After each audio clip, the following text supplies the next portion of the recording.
Hello. Hello. How's it going? Good. We survived a week of 105 degrees every day. We did. Luckily, the forecast actually was too high for most of the week. Yeah, It did 'cause have. We had one day where it got to 105, but it said it was going to be like 3 or 4. Because it got cloudy, so Yeah. it wasn't as One was supposed to be intense. 107. That didn't happen. That was good. Yeah. Yeah. What else is going on? I mean, it's been still pretty hot. I mean, we obviously aren't going out that much. We haven't swam in a few days because it's been a little too hot. crazy. Yeah. Too hot. Well, we like to be protected against the sun, so we usually swim late, but then we've had stuff going on. Yeah. I finished my online professional development class. Oh. Woo! So, students, for fall 2020, I'm ready. Kind of. 100%. Kind of. Gonna knock it out of the park. Yeah. That's cool, yeah.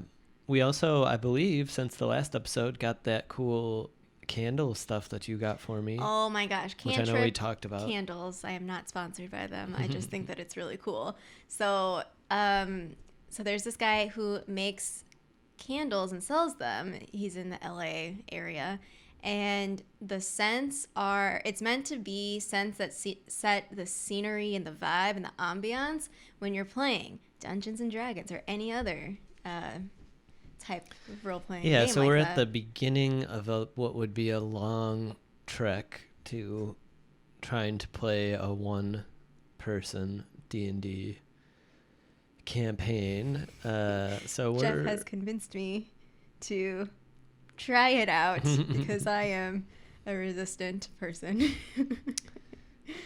Yeah, I think it's... Because I don't really play D&D. Like, I played it a couple times.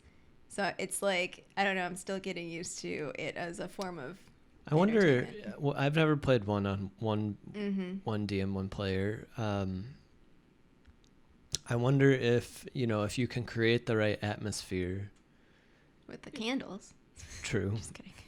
And like a space that's welcoming to stretching yourself out, right? Well, I think I would feel, I don't know, this is my own personal thing. I would probably feel more comfortable just doing it one-on-one with you than even with like friends type setting, because I don't know, I feel like I think there's a progression to it for sure, and that's what I was hoping maybe we'll get to, is like if we can play just the two of us for a while where like each of us gets more and more weird with it. Then you get to a place, I think, where the game really takes off, because it requires, in my opinion, and there are multiple opinions on how to play Dungeons and Dragons, and they're all worthwhile in my opinion, in my experience. But my opinion on like the role of the game is the role playing part. Like, yeah. And my biggest hesitation is I'm not very good in the moment. Like, I can't be creative on the moment. Everything that I've done that's creative in terms of like video making has been like weeks of just thinking and then coming to some sort of like clarity one day, being like, oh, hey, this is like putting together the things that I'm trying to express in an emotional form. 100%. Yeah. But I wonder if D&D is one of few spaces where you could stretch a muscle that's different and actually become a little bit less inhibited. Which is part of it. It's not as if you don't have quick thoughts, but you choose not to vocalize them almost always, which is fine. I mean, yeah, but it's, maybe your character is, just very quiet. Yep. Could make for interesting things. I'll have to deal with that. Yeah, so that's fun. We'll see where that goes. What else is going on? More Wizards Unite events coming. Brilliant event starts on Tuesday. Wizarding weekend is this weekend with Hogwarts School Foundables. So yeah, lots of live streaming. That's about it. Cool. You want to get into it? I'm ready. Juan's ready. Juan's ready. Let me jump over here. Turn to page 16, Aunt Marge's Big Mistake. Today's lesson is called Bargaining Truth. A synopsis. The chapter begins with Harry finding out that Aunt Marge, Vernon's sister, will be staying at number 4 Privet Drive. This is a dreadful realization for Harry because Aunt Marge delights in harassing and abusing Harry rather than ignoring his existence like the other Dursleys. Harry manages a negotiation with Uncle Vernon whereby he behaves and goes along with the lies Vernon has told Marge, and in exchange Harry will get his permission slip for Hogsmeade signed. Harry's resistance to Marge's abuses lasts until the final day, when she concludes that James Potter, Harry's father, must have been an awful person to have had an offspring like Harry. This causes Harry to have an outburst of anger, and magic channels through that anger to blow Aunt Marge up like a balloon. Harry immediately decides that his best recourse is to run away, so he hurriedly packs his things and leaves the house. Go Harry. Finally. These people, man. Okay, so the chapter begins with there's this like long description about this television that they have because of little Dudley. Mm-hmm. And on the TV, there is this escaped convict that there's like a news report and Sirius Black. Yeah, well, we don't have the first name. It just says Black. Just Black. But Vernon is like, he just goes straight, him and Petunia just like straight at it. Mostly Vernon, as we've talked before about like wondering, what is Petunia really like? Like we get some like more details, but what stood out to me like immediately, of course, and we know this about the Dursleys, but like it's just the way it's captured in dialogue about judging a person based on, you know, nothing about this person except for what is given to you in this news story and a picture of him. So like judging a person based on a single story and image, and he's all like, oh, look at his hair, like he's clearly trash. That's kind of like the implication there. And to me, like it's another instance where the desire for some sort of comfortable conformity is like who the Dursleys are. And a big piece of it, we know they portray this image and they like dress themselves up. Like, so Aunt Marge is coming and they're doing this whole charade again where they're like dressing Dudley up and putting a bow tie on and all this whatever. But like, I don't know. It was a very intense dialogue. I don't remember this. Again, this is only the first time I'm rereading the book. I've only read this book once. But he's talking about like, oh, like hanging them is the only way to do the trick. And I'm like, what is it? I heard you gasp and I knew that was the part you were reading because you were just like, oh my God. What? I know, it's so over the top. It is. It is so intense. Oh man. And then Petunia, she is very they're both problematic, but she's very much like, I don't like her. Like the way that she's described, the quote that I wrote down was, she was the nosiest woman in the world and spent most of her life spying on the boring, law-abiding neighbors, which made me laugh because I'm like, there's no danger around you. You're just like making up things in your head. We have a social narrative going on about that type of behavior right now, so it's fitting. But I think it's, yeah, I mean, the two of them are such ridiculous caricatures of horrible people that they're terrible. It's interesting to me. One of the thoughts that I had was like, in the arc of the whole story, two of the three of them get a wink and a nod at redemptive story arcs or character traits, but Vernon really doesn't in a lot of ways. It's just kind of like, okay, bye, Harry, I'll never see you again. So it's kind of it is always kind of humbling and grounding to have these books start with these three characters surrounding Harry because they're just so ludicrous in everything that they do. It's like in the privacy of your own home, but you don't recognize. I think that idea of like, well, you say something casual because we've said casual things that we don't necessarily mean literally, but it's hard to tell in the moment, right? If you don't really know us. So it's interesting to me to think about like, does he actually mean hangings or is he like tongue in cheek saying this? Does Petunia take that claim like literally? What does little Dudley think about it? Yeah. I mean, to me, like, what he says right before about, like, just instantly being like, oh, hey, this guy's a criminal. Like, look at him. Like, of course he's, like, is layabout? I think that's the word. Because that word actually comes back up,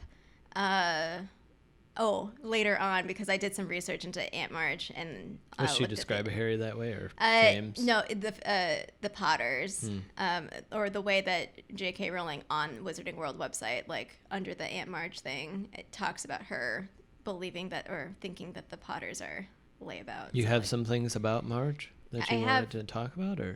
Yeah, I mean, I guess, like, well, first, before I get into that, I don't remember, so we've started every book, like, with the Dursleys, but I don't remember how exactly, like, that literal word that is used describing the relationship. But here, what stood out to me, that bullied was a word that was used.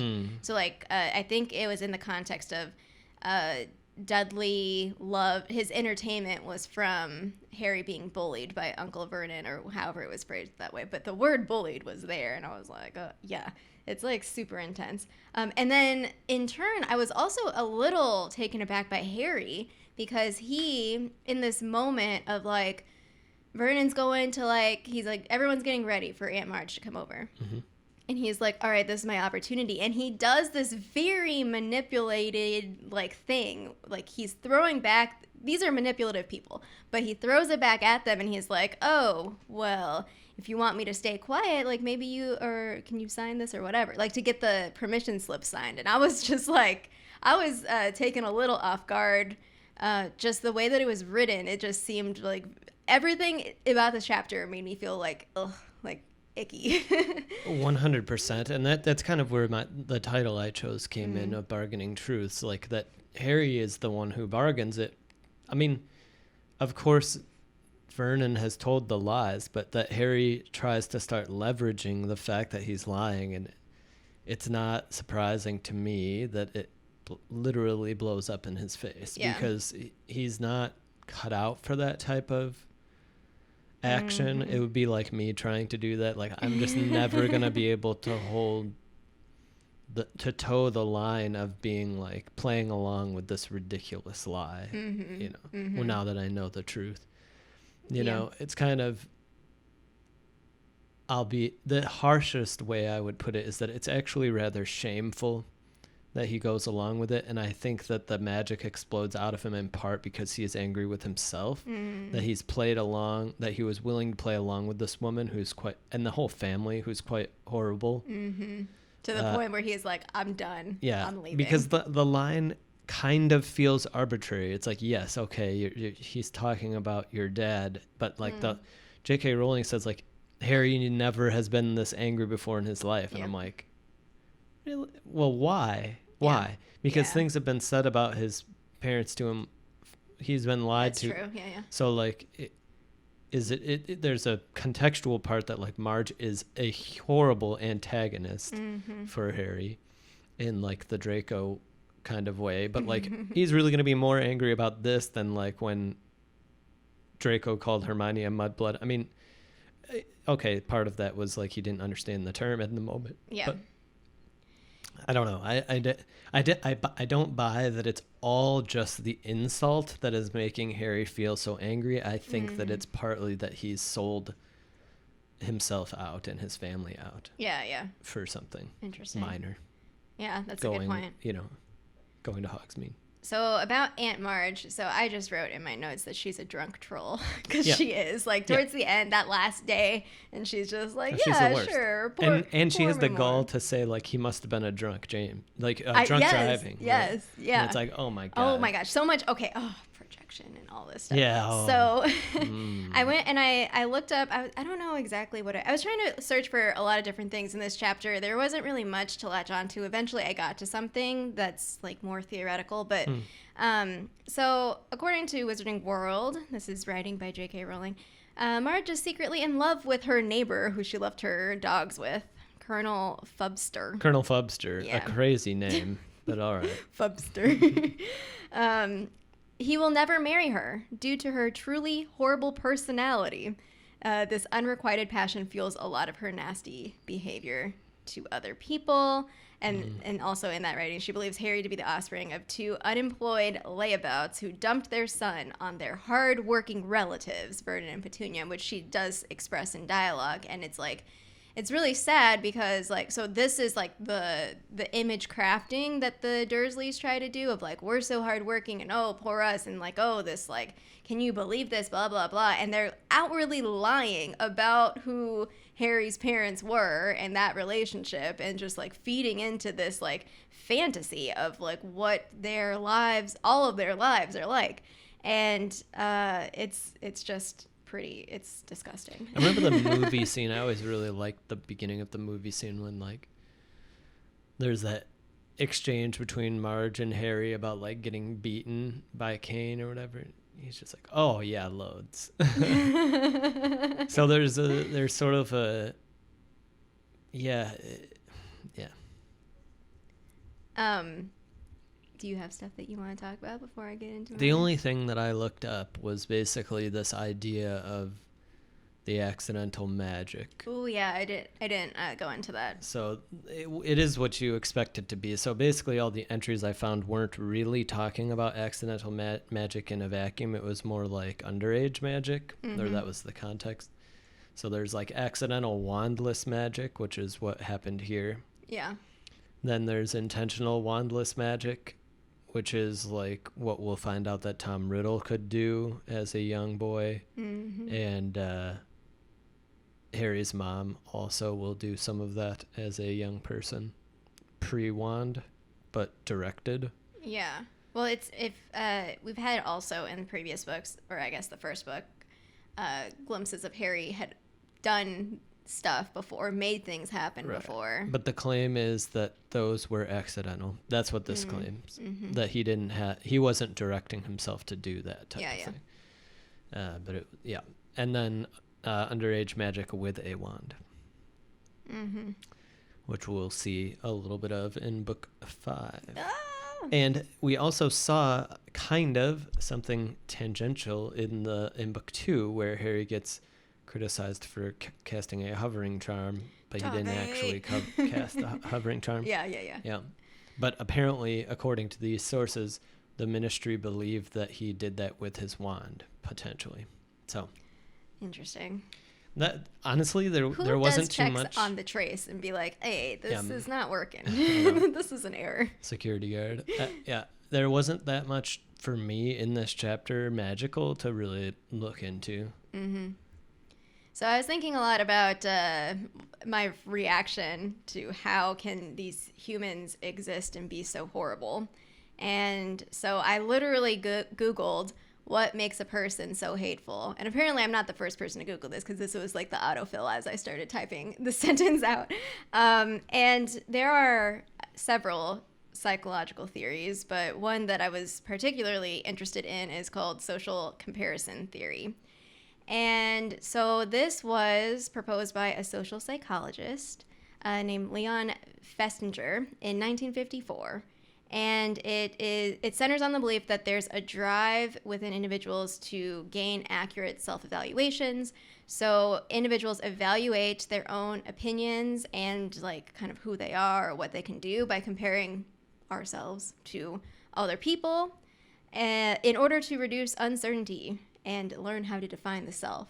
So it's just like, I don't know. There's a lot of stuff related that's like social groups, in-groups, out-groups, and like how we see ourselves, how we relate into like how we categorize people in the world, whether we're similar to them, dissimilar to them, that sort of thing.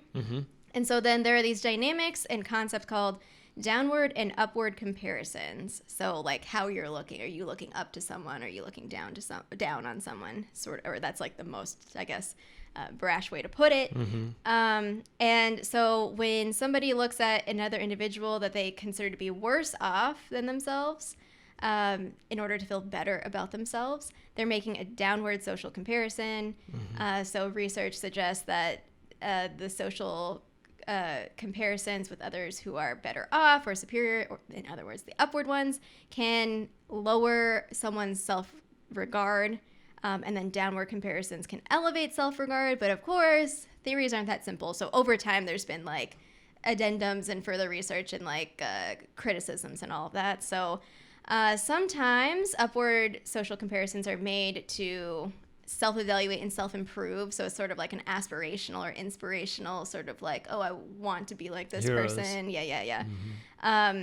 And so in an upward social comparison, people want to believe themselves to be part of the elite or superiority, which is, in my opinion, not a good dynamic to have. Like if you're there, so there's competing like theories, I guess, like you can have, or even situations like something that's inspirational, but can also lend itself to this superiority that's not healthy, because then it makes you look down on others and all that sort of thing. And may I interrupt? Yeah, go ahead. I was thinking, like, I was wondering if we have a propensity to exaggerate on both levels. Yeah. Is that going to come up? Did you find something like that? Well, I didn't get into like specific studies or anything, but there is in this theoretical framing that oftentimes when you're doing an upward comparison, that you tend to seek out the similarities between you and the upward comparison that you're making. And if you're making a downward comparison, then you're looking at those dissimilarities that set you apart, and that's kind of the dynamic. And that's why it's kind of like insidious and often relies on single stories. So like, for example, Uncle Vernon just looking at this guy with scraggly hair and being like, look at his hair, like downward looking comparison, being like, I'm better than this person. We are not similar in that way. But also at the same time, glancing over to Harry, who also has messy hair. And so there's this association that's like very explicit in this book at that beginning part where there's these comparisons being made. And it's clear that, I mean, we already know this. Vernon is awful toward Harry, hates him. Right. But it's also another Well, it framing. makes me think about how, like, one of the things that I've been thinking a lot about, and we've talked a lot about recently, is, like, guilt by association. So you have this concept of, like, because you've associated with somebody in some way, then, like, all of their sins are somehow also your burden. Or people portray it that way, at least. And I think there's a way in which to see an analogous thing here with stereotyping, right? That it's kind of guilt by association, no characteristic. So it's like, oh, because you have a characteristic of scraggly hair or your layabouts, whatever that might mean, then like you're certain, we can then infer about you accurately. And what I was thinking about what I meant by the exaggeration was mostly what you had said, but another way of restating it is like that the inference is more and more inaccurate. Like you start to look down on people or look up at heroes and be like, they're fictional. Like you don't even, yeah. What's also interesting is, so there in this criticism, there were other scholars who claim that, so there's this question of like, is it only similarities, or do people seek out like different opinions, and like what do people make up about it, like that sort of thing? And they suggest that people prefer to compare those who are similar on related attributes such as opinions, characteristics, or abilities to increase confidence for their own value judgments.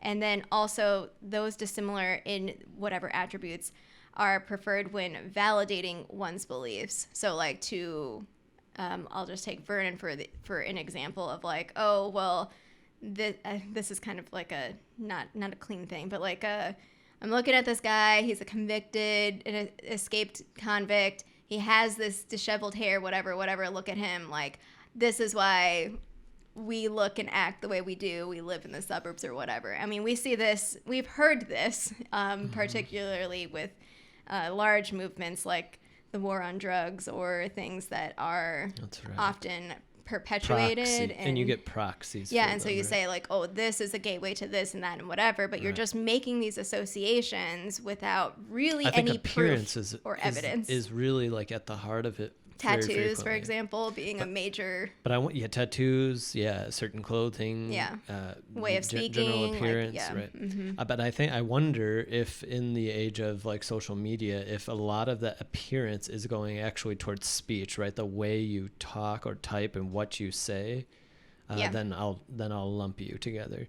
Yeah. There's an idea kind of that I've been floating around with recently about, we don't have to go too far down this, but basically that like you can't be fast enough with nuance because people will hold it immediately against you in this day and age. What you've said, like you can't say your second sentence fast enough for people to listen, everyone to listen. So it's an interesting thing, right? The kind of sound bites. It's not too different from this imagery where there's no true second sentence or second story. It's just, this is an escaped convict. And it's interesting that the Dursleys kind of sniff out that something suspicious is going on, because they're like, well, you didn't even tell us where he was or where he escaped from. Why? That there is, I believe, often a sort of intuition about like being lied to or being misled or being told partial truths, but sometimes that intuition gets snuffed out so fast, and that's where stereotypes and things, I think, fill that role of snuffing out like the nuance of intuition and being like, oh, there's more to the story, but he's scraggly, so look out the window, he might come kill us. Well, yeah, I read that as like a casual comment. Like they don't care really. Like they care to the extent that they can, this might be claiming too much, but to act victim, like poor them. Like we already had this setup that Petunia is like the nosiest person and just spies on her basically boring law-abiding neighbors. There again, like I highly doubt that there's like danger around them, but like the idea that like well it's kind of this like paradox almost, like we live in this area, for example, and again I might be projecting a lot on the Dursleys right now, but they are just awful humans, so I don't necessarily feel too bad about it. So they're like living in this area. Are you socially comparing yourself to Yes, them? I am. Interesting. They seem to be like, or at least Petunia, nosy, whatever, in everyone's business, but doesn't seem like anyone's doing anything sketchy. And to be like but we must protect ourselves because we chose to live here in this protected like area, like, and there's this person that's out on the loose. I mean, I can't imagine the Dursleys living now when you have news like from all over the world. They would probably lose their minds. Right. Like, I don't know. The other thing with social comparison that I believe is probably like with more research, contemporary research right now is social media and how on this Wikipedia page, it was a reference to FOMO. FOMO. and also like this idea of a comparison of, so something like you were mentioning of like something that's not real. So if your comparison, your baseline is polished internet propaganda, and I'm going to call it propaganda right now. That's the right word for it. And then I mean, there's campaigns about body image. We had like Mattel, like literally creating different types of bodies for Barbies because of all this pushback and conversation. Yet it still persists because there are other ways to maintain that sort of messaging. And it's to make money off of people as well, but it's also this very dangerous obsession that there's a feedback loop that's really dangerous in the sense that like the lies we tell ourselves when other groups and /companies /politics figure out those lies that we tell ourselves, they will feed them like a fire. And so I think it's some maybe what starts out as a harmless sort of like, oh well, I have this, like I must be doing great. They don't. Why don't they? And rather than sort of looking at like the system as something that would produce differential outcomes, that's what the system does. You look at characteristics that actually have no meaning when it comes to it. So insofar as like direct meaning, it is through this sort of social comparison that they start to gain traction as like the cause. And then once it's set enough that like, oh, this is actually the cause, then you start actually the system is like, oh, let's make it the cause, So I think it's it's dicey. And I think there's just, Harry, I feel why he leaves. I mean, it's an exasperating, even in 5 pages, to like have this person so toxic around as Marge. It's just like, man, oh man. Get me out of here. Yep. He's 13. So he's out on a the teenager now. He is. He's out on the street here. He is. He's carrying around his poor his little trunk Harold. and yeah, because he sent off Hedwig and Errol. It was like, all right. To sell it. Mm-hmm. To sell that he's not a wizard and not be suspicious. Yeah. Poor Harry. Anyway, yeah. So. Yeah. That's that. Yeah, that's all. Last we'll ever hear of Marge, I think. Well, I guess we'll hear about her in the next chapter. Yeah, what happens? Like what happens? The aftermath. Yeah. My gosh. But cool. Yeah. I guess the next chapter must be the Night Bus, right? Is it the Night Bus? I don't know. I didn't look at the next chapter. I would imagine I think it is. So, yeah. I don't think he spends a whole chapter out there. Just wandering. So looking forward to that. Yep. Okay. Until next time. Wands ready.